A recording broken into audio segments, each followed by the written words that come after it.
I'm really happy to be here again with you girls with Magnetic Conversations, and I have really big news for you. But I guess you've all noticed already, I'm speaking English, which is the first time ever in this podcast in 3 years. And I have this magnificent woman from very, very far away, and we have 10 hours of time difference. So I must say good evening, and she will tell good morning to you. So let me present you the wonderful Darshana Avila. Oh, thank you, Agnes. I'm so happy to be here. And yes, it's bright, sunny morning in California where I make my home. So hi from across the globe. Yes, Happy to be here. exactly. Yeah, I know. Well, we have a rainy day today, but still, it's fine, and we can talk about really important things here today. And you know what? I did it on purpose for my first, let's say, international magnetic conversation. I chose a woman whom I wanted to talk to, I don't know, for half a year or more. And I said, if I'm gonna go international, do my English conversations, I'm gonna try to get to you. And you said yes, and quite quickly. So thank you for that. Yeah, this is one of my favorite things to do. Truly. I love to be in conversation with others and get to talk about the topics that aren't readily spoken of. Like I host a free call every month that's called It's Okay to Ask for this exact reason. Like we need spaces where this dialogue can really be normalized. So I rarely say no to a speaking opportunity, to a conversation opportunity. So thank you for reaching out. I'm really Yeah, happy. I'm honored to be the first English speaker. I'll yeah. mention that I've lived overseas. I speak Spanish as my second language, so I've also had the experience of interviews and communication in a language that's not my own. So we can be gentle about that. Yeah. Thank you for that. That's the thing I was thinking about. Am I more stressed about the topic and to get ready with the questions and the flow of the conversation, or the language itself? Yeah, it's okay. We don't have to worry about the language. The transmission is what's important. So Exactly. Thanks for that. So, well, yeah. since I haven't presented the topic yet, I'm gonna say that I will be brave and talk about things as always I do. Talk about things which here us women we're not really used to talk about. I'm talking about body image. I'm talking about intimacy. I'm talking about sex itself. I'm talking about our intimate relationships. And this is why I chose you, Darshana, because I know that you're an expert in somatic sex and intimacy and relationships. Well, that is my jam.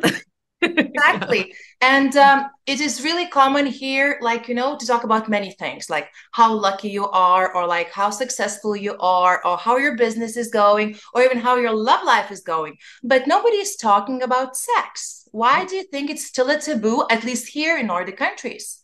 Yeah. Well, that's the case in most countries and cultures present day. That's the reality of things. That regard, I'm here in the US, wherever you are listening to this, chances are there is either a small amount or probably very large amount of suppression of sexuality and suppression of the feminine. And we can't actually separate those two things, right? So we live in a dominant culture, like the worldwide culture, that is very patriarchal, misogynistic, and it's a power over type of paradigm where those who wield the power feel the need to make sure that everybody else knows that they're in their place. So we see this through racism and classism and all sorts of other isms. And very, very much we see this in sexism, which isn't just about that like women or transgendered folks or what have you are second class citizens. It's also about sex, and the power of our sex needs to be contained so that those folks up here can continue pretending like they're in charge, right? Because sex is incredibly powerful. And this is why in my work, even though my training and my foundation is absolutely somatic sexuality, which is to say body-based approach to understanding sexuality, I talk about my work through the lens of eroticism, because for me, that actually goes wider And it includes sex, but it also includes our sensual nature. It includes our emotions. It includes how we're dynamic and passionate and activism. You know, like when we were introducing ourselves to each other, you're like, yeah, this is my passion project. This is what I do because I love it. And to me, that creativity, that desire to like flow energy through yourself and out into the world, that's eroticism as well. And when we're really tuned into that power in ourselves and just kind of very generous in our expression, we create a different paradigm.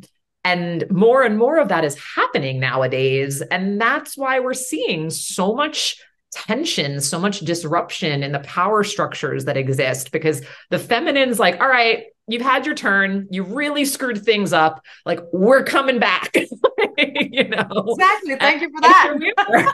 Yeah, I know. It's like, when every time I'm listening to your reels or like reading your posts, I often see this beautiful term, the art of intimacy. Could Mhm. you expand this term to get us everybody knowing it? Because I feel like this is something really beautiful. Yeah, to me, I feel that intimacy is equal parts skill that can be learned, practiced, refined, but then it's also an art form, which is to say that it's a space where that creativity can come in, where we really, whether your medium is that you paint or you sculpt or you dance, and that's a creative process, your intimacy can be a creative process and have a unique aesthetic and a unique feel that is yours. And so when we stop treating intimacy, first of all, that's another one that oftentimes intimacy equals sex for people. And that too is really narrow. It's just missing so much, because again, to be intimate is to be emotionally intimate. It's to be vulnerable. It's to be authentic. It's to get into the sensual nature of what it is to be in a body and engage from that place. And we're pretty out of practice with intimacy, again, on like a kind of collective cultural level, because we tend to value in this day and age a lot of hyper independence and a lot of striving for success, productivity, progress, right? And so we kind of get into our lane and we go, go, go, go, go. The intimacy is, oh, let me widen my perspective and make space to be in relationship, to allow myself to be, as I said, vulnerable in that, humble in that, creative, artistic, surprised, tender, passionate, fiery, right? Intimacy makes space for all of those things. And the one other piece I'll include there is that often when I speak about intimacy as an art form, for me personally, it is that is a way of tethering myself and connecting myself to lineages and generations and generations and generations back of sacred, spiritual, sensual practitioners, witches, priestesses. Like there were societies and cultures all throughout time where sexuality was held as sacred, and intimate connection was really and truly ritualized and made holy through that. Or I don't even want to say made holy, but seen as and held as. And so when I talk about the art of intimacy, or when I practice that in my personal life or guide students and clients in that, it's a way of kind of connecting us up to a thread of humanity that has always held that as sacred. And you can believe whatever you believe in terms of your personal spirituality, in terms of your personal religion or what have you, and still relate to your intimate life as a really sacred place to pour your energy and to be in devotion and in practice. So that comes into play for me as well. Yeah, that's so beautiful. I don't even want to interrupt you because you speak about it so passionately, And then it came to my mind this term that, we often talk about sex. Well, I said before that we don't, but in general, if we talk about sex, Yeah, yeah, or we do. We talk about it a lot. yeah, We think about it a lot. yeah, that's correct. We think about it a lot. We read about it. We listen to podcasts about it. But maybe we should. It's kind of a joke, but still, also in every joke there's a truth moment. Yeah. So we should do it more and play around it more. I think that when it comes to intimacy or sex itself, I believe that it's more about like intentionally going there, or not even not only like reading a book and like waiting it to happen, you know? Well, you just used a word, you used the word play. Yeah. And that word is so important. I cannot emphasize enough. Like, think about yourself as a child, or think about a child you know now, and the creativity of how children play when they're happy and well and safe, right? Because there's also a Of lot to be course. said for the circumstances that we are experiencing and trauma. And I don't want to assume that everyone had like perfect childhoods. I sure did. And a healthy, well adapted child's capacity for play, for wonder. If we as adults can really do the work of tuning into that, right? Yes. If we bring the spirit of, wow, like this is cool, I'm trying something new, I get to So let's do experiment. that, you know? Right. You Yeah. don't have to take it so seriously, like, oh, this has to be perfect. It's like, play around, experiment, let it be a creative process. See it as a place where your energy gets to flow in a way that isn't about, I must do it like this and I have to get it right It like that. should be done like that, you know? Right. Right. So Yeah. play comes in a really big way. And many of us live lives where we don't play. Like, we reach a certain age and that It's so stops. serious and important, right? And it is our nature. It is our very, very nature. And I speak about this often as erotic innocence, which is not to sexualize children or that stage of life, but it's to say that we're born erotic. We are erotic by nature. And the way that that expresses itself when we're young has such an innocent quality of like, oh my God, I have hands. I'm in a body. I can touch things. I can move in different ways, right? And that unto itself is fascinating and full of so much enjoyment.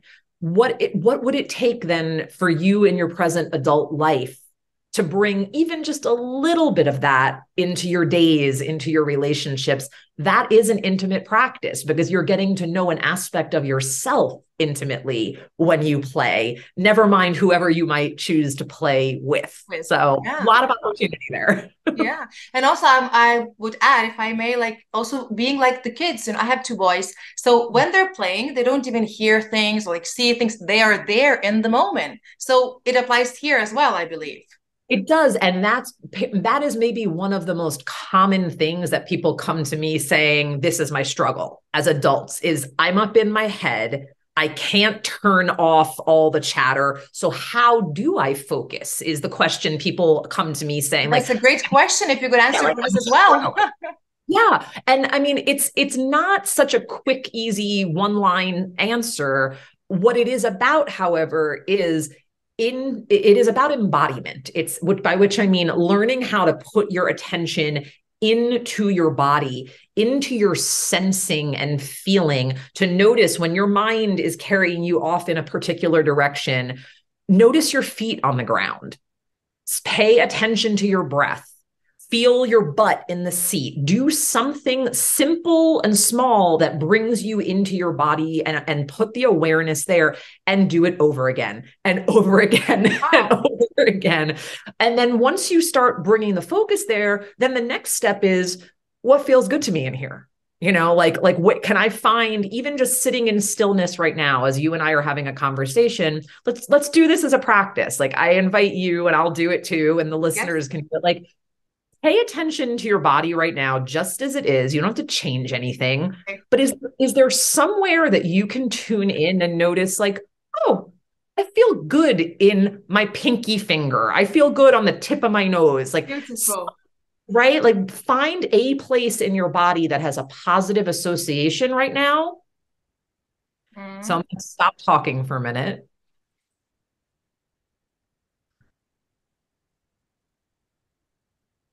And for me, what I noticed when I stopped talking, I took a much bigger breath, and my belly, the relaxation and expansion in my belly when I took that relaxed big breath, that felt so good. So if it feels good, naturally, I want to pay attention to that, right?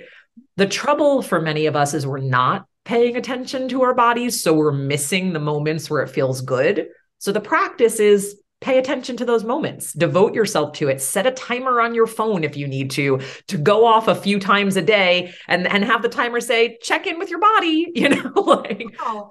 that's how it begins.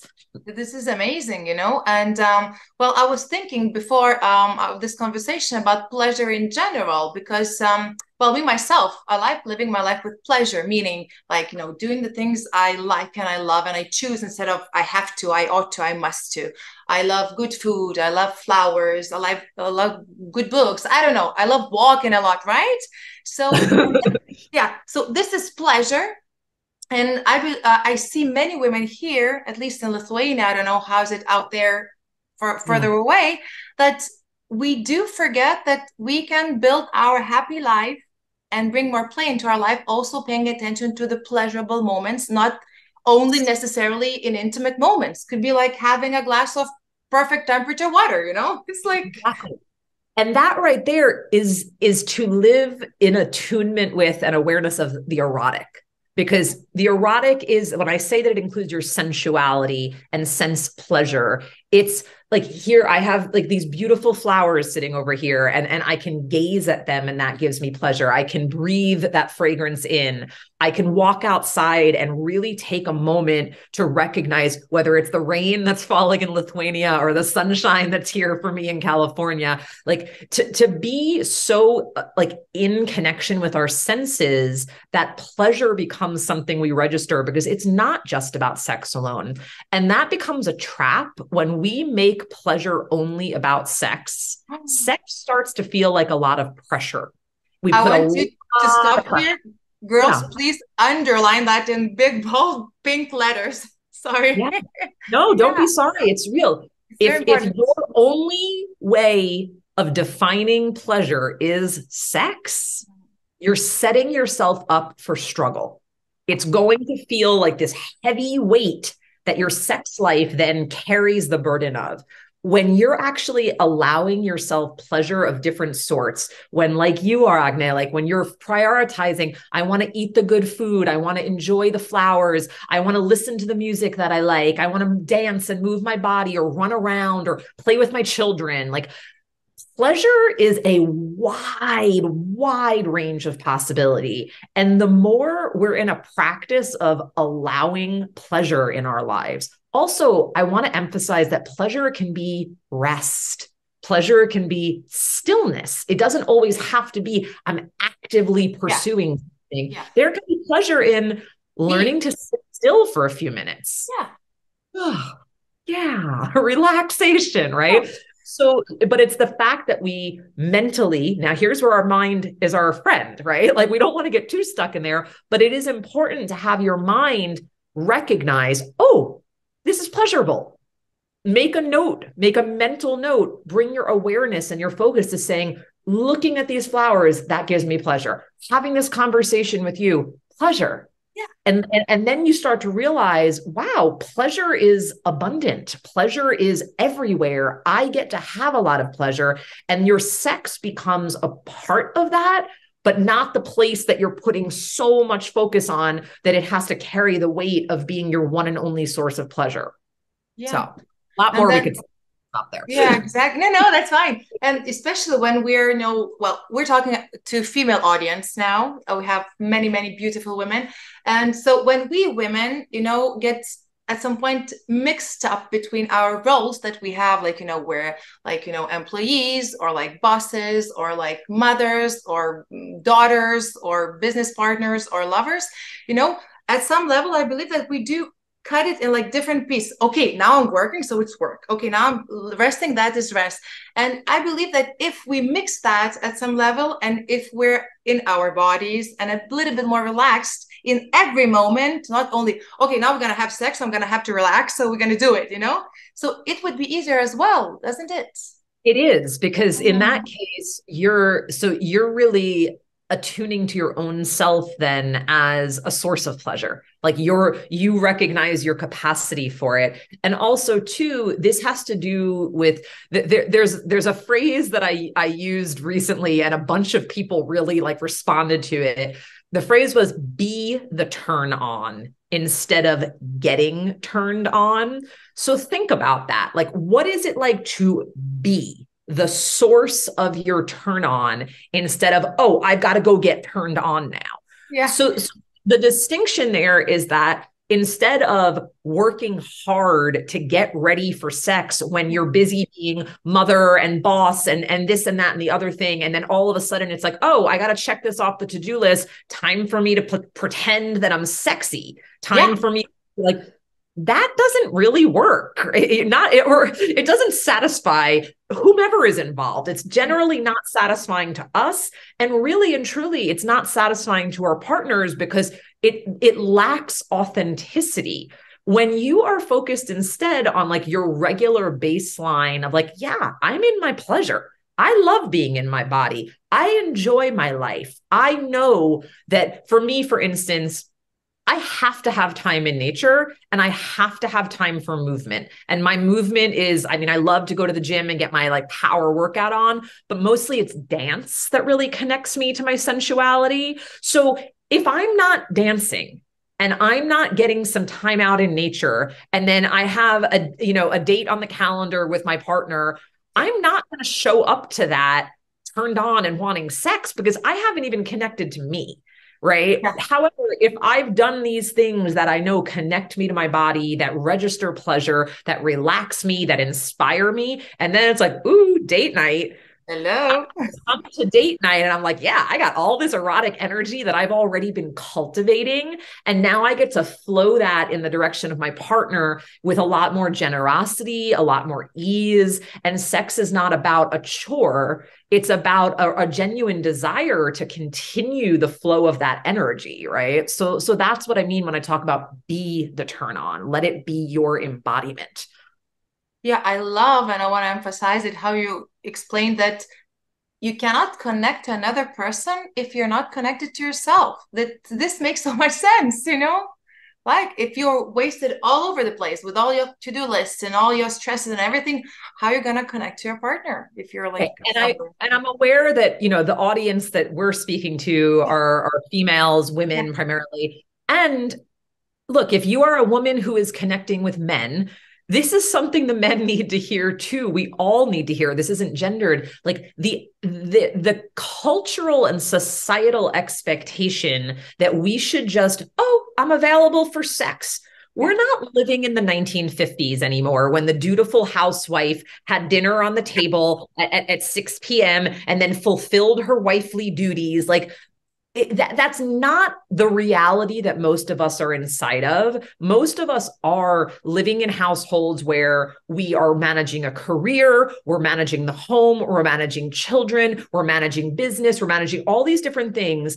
And it doesn't actually work to be in this like, well, let me pause because this gets me fiery. I'm like, okay. I want to figure out the thing I want to say here. It's like, for men to expect, but also for women to expect that, oh, now it's time for me to show up and please my partner. That is not what's going to make for good sex. If your only motivation is I need to do this for them, you're missing out. You're missing the point. You're missing the opportunity for your own pleasure to be a gift that you share with another. If you're just having sex for the sake of having sex with your partner, and you're only doing it to perform the duties or to check it off the list or so that they're satisfied, I'm not saying that that is never a good reason to have sex, because many people would argue, many people in my profession and related professions would say that having regular sex, maintenance sex, can be good in a longer term relationship to kind of keep the wheels spinning. But for the most part, orienting towards your sex as again, this is where we bring that sacred element. Like this is a devotional practice devoted to your own pleasure first and foremost, to what feels good in your own body, right? And then that's the thing you're sharing with your partner.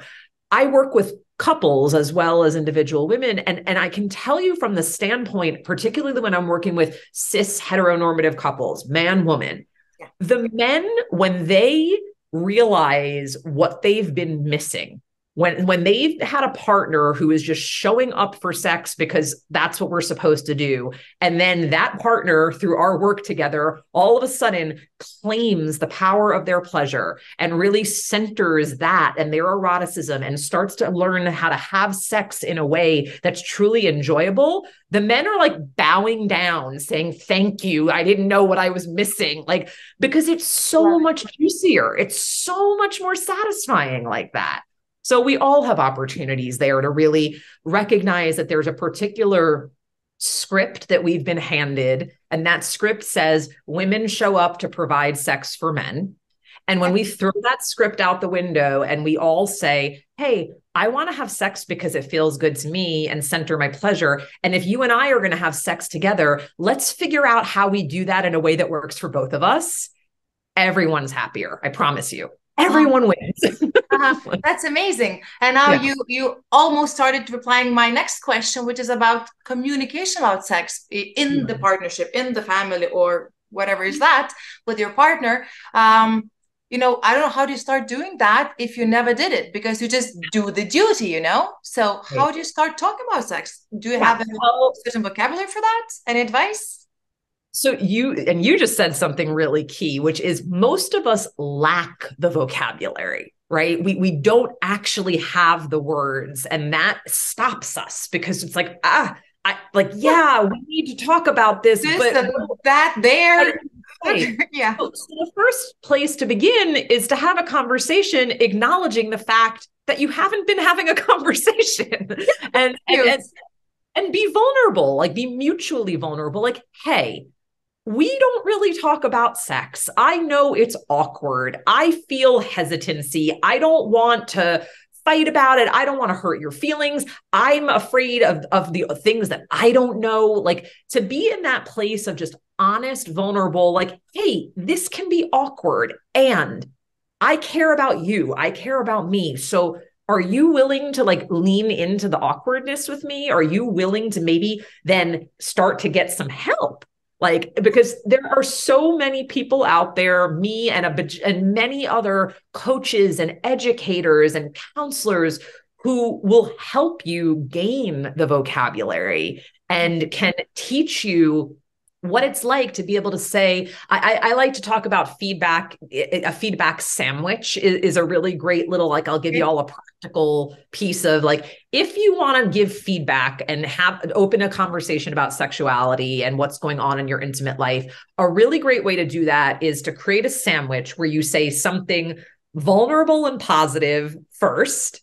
Then the meat of the sandwich is, and here's the thing that I want to focus on. Here's the thing that maybe isn't working for me, or that I'm struggling with, or that I'm curious about. And then the bread on the other side is another piece of like connective, vulnerable positivity. So let me do that as an example. Like, I may, like, where you're my partner right now. Okay. Like, hey, I really adore the intimate time that we have together. It's super important to me. And I know that you are making an effort to make it as wonderful as possible. And I just want you to know how much I appreciate that. I'd also like to share something that's been up for me lately. I notice that when we're having sex, it's moving a little faster than actually feels good to my body. And I want to slow down a little more. And I'm struggling to say that to you in the moment. So I'm wondering if we can find a way to have this conversation outside of sex, or maybe there's like a checking in during sex that we could do. And now here's the bread on the other side, because I'm going to affirm, because I really want to have amazing sex with you. Like, I love this aspect of our relationship so much. This matters to me. And I really want to find ways that it could work well for both of us. Are you up for joining me in that?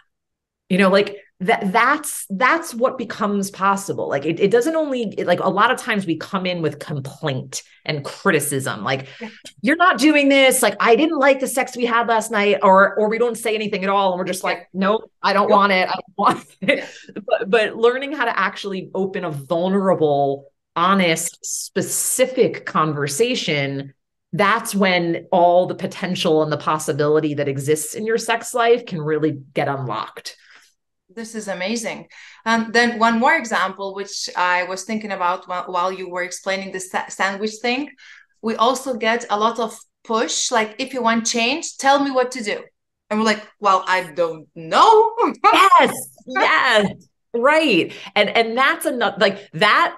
So for the first one was the I'm stuck in my head. I don't know how to be in my body. And the second is, yeah, I know my partner really wants to please me, but I don't know what to tell them because I don't actually know. Yeah. That has to do with both vocabulary.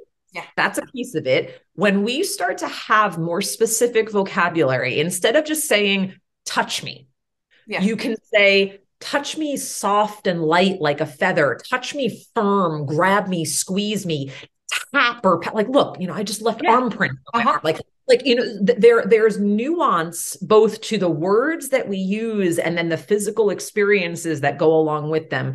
Can you go a little bit lighter? Can you go a little slower, more pressure, firmer?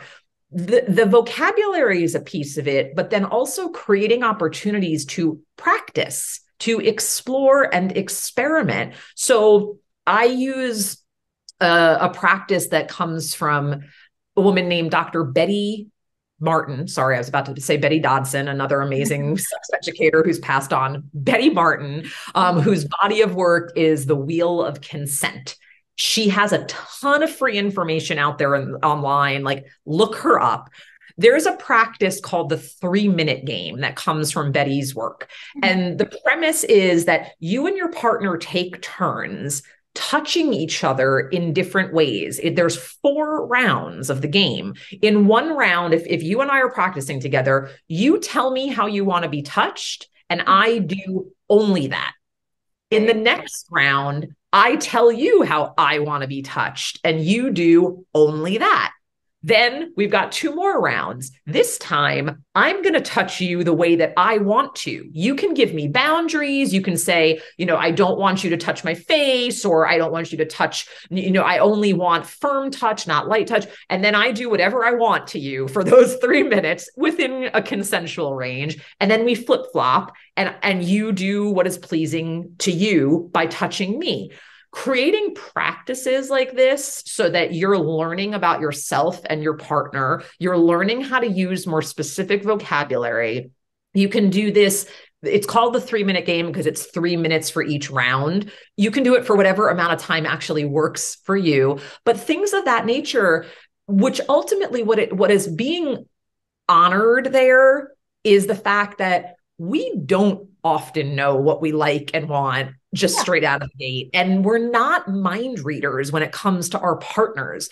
A lot of us are so hesitant to bring our voice in, to ask a question or to give a direction. So when we begin to practice that, when we begin to normalize specific, nuanced, this is how I want it, that becomes more fluid, more natural with practice. And then you'll be making love to your partner and it's like, oh, babe, yeah, like I love what you're doing. Can you just slow that down a tiny bit? Or, hey, I would really love it if you would pull my hair right now or smack my ass right now. Like, you can bring, the edgier elements in, but also the very specific, like, it would feel so good for you to stroke my chest firmly because that's relaxing to my body. Like, there's a million different opportunities for whatever it is that feels good to you. And the way you're going to start getting to know that is by deliberate practice. So I hope that feels helpful. Oh, sounds amazing. Taking notes. Well, I'm not. You've got the recording. Yeah, I've got the recording. You know what? I felt while you were talking so passionately about that. I love it. I hear sometimes that the lack of like this intimate relationship in a couple, especially these intimate moments, is not the lack of like physical interaction, intercourse, or sex, but the intimacy and connection itself. And this is what stopped for us from trying to discover things and try things and like talk about things and stuff. So is there any advice in here? How to bring this thing to there's a lot of talk about like schedule sex or schedule date nights, but then it's like, what are you actually doing? So what I would say is, if you're going to schedule anything, schedule time for intimacy, which simply means that you're tuning out all the other distractions. The devices get turned off. This isn't about sitting on the couch and watching a show together. This isn't like, look, and I'm not saying don't do that too, But the Yeah. problem is that many people just assume intimacy is going to happen and they don't prioritize creating the context for it, the container for it. So I encourage people, whether, and this is, I really want to emphasize, we've talked a lot about couples, but everything that I'm saying is applicable whether or not you're in partnership, because it ultimately comes down to intimacy with yourself that you then get to share with another. So intimate time with yourself, intimate time with a partner, you can play touching your own body. You can have intimate time that is sitting down, journaling about your desires, about your feelings. Or if you are in partnership, the intimate time might be we set aside we set aside the time, we turn off the distractions, we actually pay attention to the physical setting. Where are we? How can we make it feel welcoming, feel beautiful, feel inspiring? Does that mean that we go for a walk in nature together? Does that mean that we're at home and maybe we just light a candle to symbolize like we're opening a very intentional space with one another? And checking in. What's been feeling good to you lately? How have you been in touch with your pleasure? What has felt like a challenge to you lately? Where are you struggling? What are you hoping for this connection? What would you love to feel more of? How can we support one another? If we are talking about a partnership, it's like, how can I support you, Agne, in having more of the joy and the pleasure that you're wanting? How can you support me? How do we do that together? So creating space to be in an intimate conversation first and foremost, and actually bring your emotions and your desires in. And then as far as the physicality goes, like it's really a beautiful thing if you are partnered, instead of this conversation being like sitting at a table across from each other, for instance, lay down together, lay down on your side with your front body open to your partner, or hold each other and be able to come in and out of eye contact, right? So like sometimes we're holding each other, we can't see their face. Like you do want to have some access to eye contact, but let your bodies actually settle together while you talk about these things. Take some deep breaths together the way you and I did at the start, before we started recording, because when we breathe with another person, and we synchronize our breath. That's the key, right? So it has to be that our inhale is happening together and our exhale is happening together.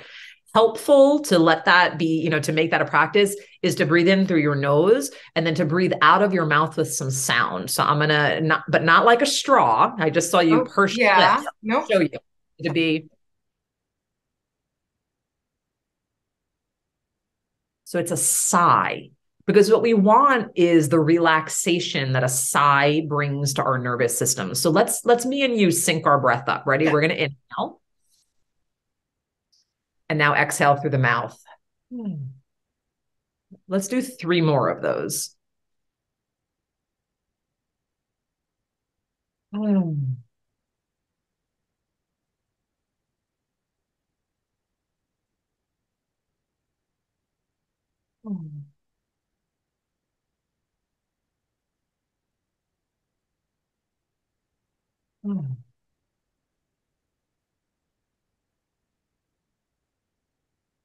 So I would ask you, what do you notice after taking a few breaths together? What's different? My heartbeat slowed down. Right. Yeah. I speak even in a lower voice. You hear that? I'm not so, you know? Yeah. Right. I'm more I'm more attentive. Yeah, it's like I see more what's happening around. I see things brighter, maybe. Yeah. So it's a very simple thing, but it has a profound impact. If we take the time to come together with our partner or do it with ourselves to begin with breath like that, to notice when maybe the conversation gets a little activated, right? Like because we're passionate, it's exciting, we're talking about things that are juicy, and that's still activating our energy. And when we want to be intimate with each other, there's a foundation of relaxation that really supports more intimacy, more vulnerability, more arousal, even becoming possible, because that relaxation signals safety.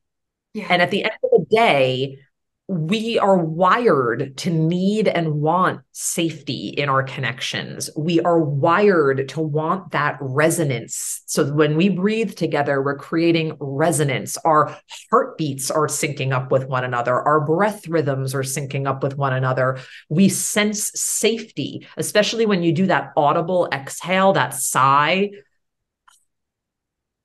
Because if you hear that sigh, right, you know I'm relaxed. And I'm talking about the most primitive parts of our brain, the Yeah. limbic system in our brain that is wired to be reacting to any threat, any danger.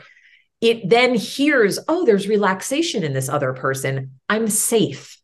Yeah. It's, you know, like, and so when we feel safe, we can become more vulnerable and there's more intimacy available to us. So think about even just normalizing, get with yourself, get with your partner, take a few deep breaths before you begin. Take a few deep breaths periodically while you're talking. A practice that I like to do, I do this even when I teach groups. One person shares, we take a breath together afterwards.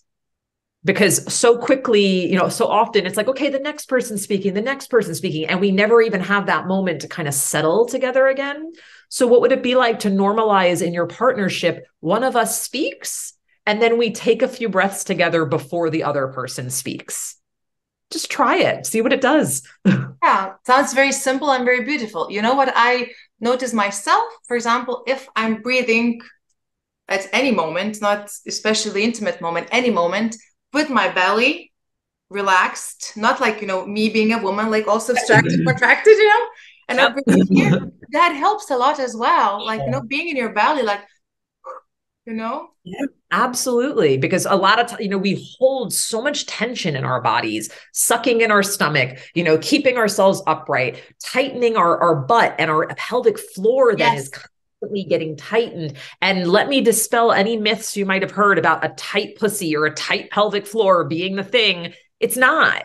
What we actually want, optimal health, optimal capacity for our pleasure is going to come from both your ability to get, more upright when you need to, and then relax and be equally available to both. This is not good if that's the only state you can be in. You want to be able to do this and that.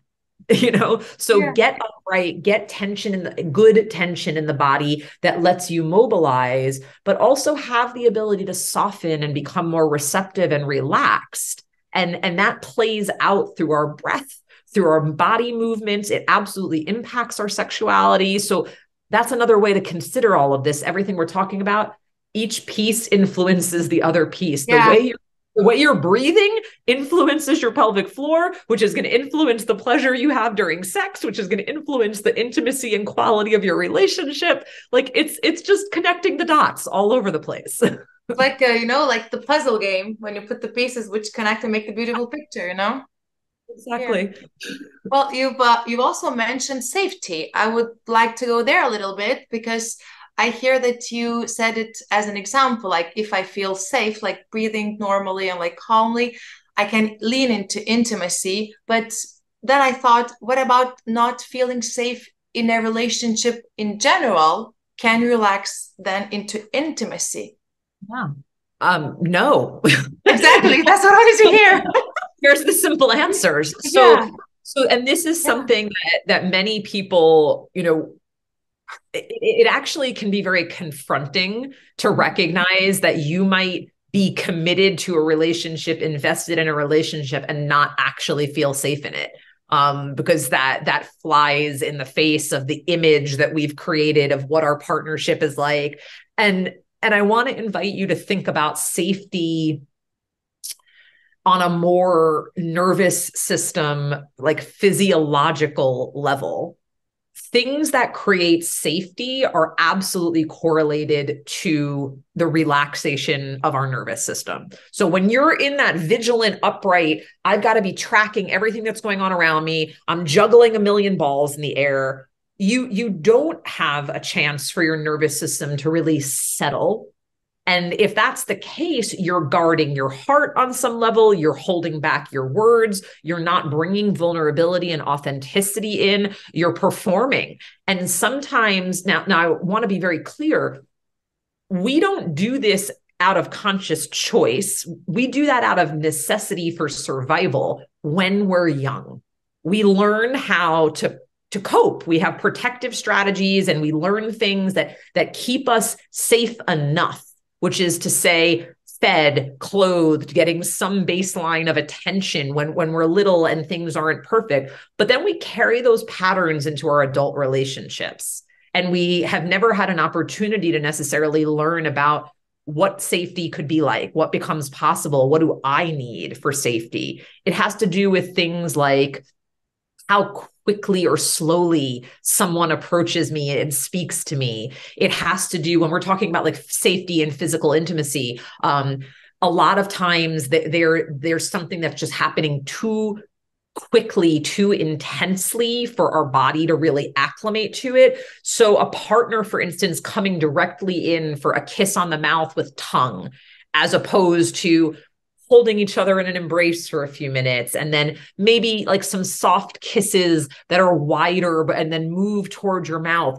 You're going to have a very different experience when the periphery of your body is the first point of contact and focus and attention, as opposed to the center, as opposed to the places that are most vulnerable on your body, right?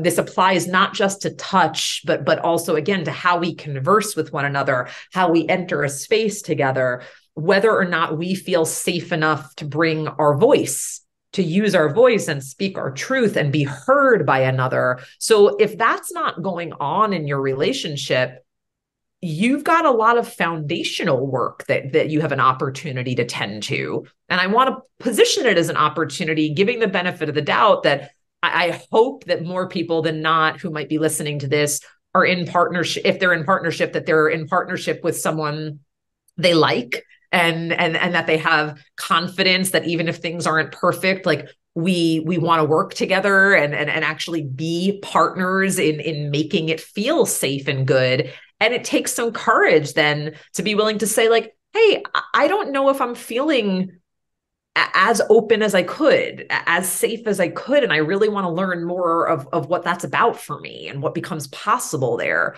It is really vulnerable territory. It's very delicate for a lot of people. And when you start to learn about your needs around safety, as well as your partners, and you tend that together, again, it becomes one of those things that can open up so much opportunity. So safety really does matter. Mm-hmm. And I believe one more thing which matters a lot here, and you talk about that a lot as well, it's like accepting your body. In other words, like body positivity and like knowing your body and accepting it. Like, how can you be open and feel safe with another person, or like being touched by another person, or at least watched by another person in a certain way if you don't feel confident with your body? Yeah, well, it's very challenging. I hear women who will, only have the lights off, or they have to have a shirt on, or, I don't want my partner to see me. I always back away, without turning to that. Like, I have heard all sorts of things. And I also know a ton of people who have said, screw all that. Like, my body is amazing. My body is the vessel for my spirit, my magic, my eroticism to play through. Like this is incredible. And I think that there's a lot to be said for, obviously, we know mainstream media feeds us very curated, specific standards of what is beautiful, what is sexy, who gets to feel beautiful, who gets to feel sexy. So really be mindful of the media consumption.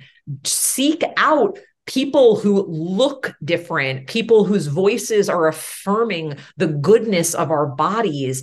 And it means a lot to not just take in, content from out here, but it means so much to be in relationship with people who will be very generous and authentic in saying, like, my God, you are gorgeous. Like, look at that belly, that butt, that, like, I just actually, I came across something on Instagram this morning, and it's a lesbian couple, and one of the partners was complimenting the vulva of the other partner, and that partner, who had a lot of self-consciousness, I guess she had a thicker, puffier vulva and felt a lot of self-consciousness about that. And she was talking about how meaningful it's been to have her partner her chosen beloved say, like, your vulva is beautiful. I love your vulva, and how sexy your vulva is. Like, praise, praise, praise, because we are relational creatures.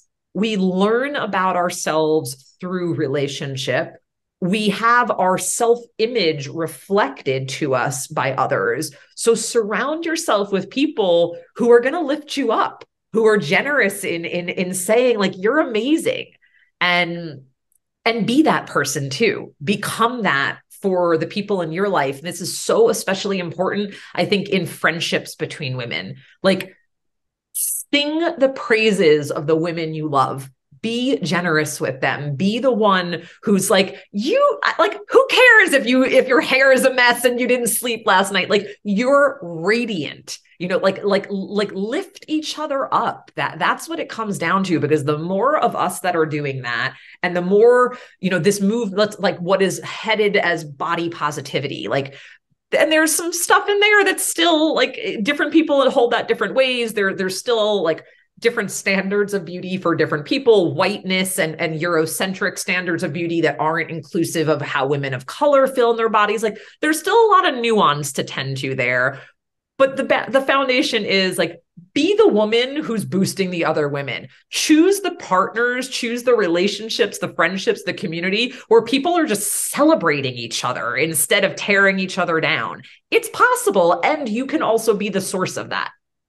Wow, love it. I mean, Darshana, it's amazing. Yeah. I'm like pumped up now. That's amazing. Because yeah, especially, well, at least I believe so strongly that if we compliment other people, it's at some point it comes around and gets back to you. So it's even convenient, you know? Yeah, I mean, and even like the science would say that if you're feeling down, if you're Yeah. feeling like depressed or anxious, one of the best things that you can do is actually put yourself in service to something other than you. It makes us feel good to make other people feel good.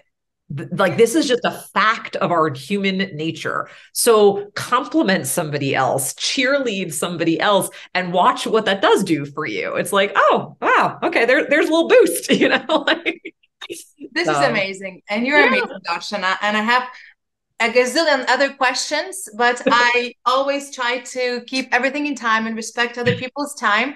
So I thank you, first of all, for what you're doing in general, because what you're doing as a service, as a help, as a leading hand through this challenges of life, of intimacy and relationship, this is amazing. I've been following you since forever, and thank you for all of your advices, and thank you for being here, because I do believe that it is really important at least start talking about it and then perhaps hopefully doing it.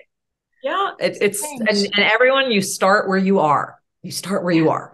You're Like, at a perfect point to do that. Yeah. yeah, and thank you for reaching out. I'm so delighted by this conversation, and it's such a hello everybody in Lithuania. It's wonderful to get to have a conversation that might reach some new folks, and I appreciate the opportunity.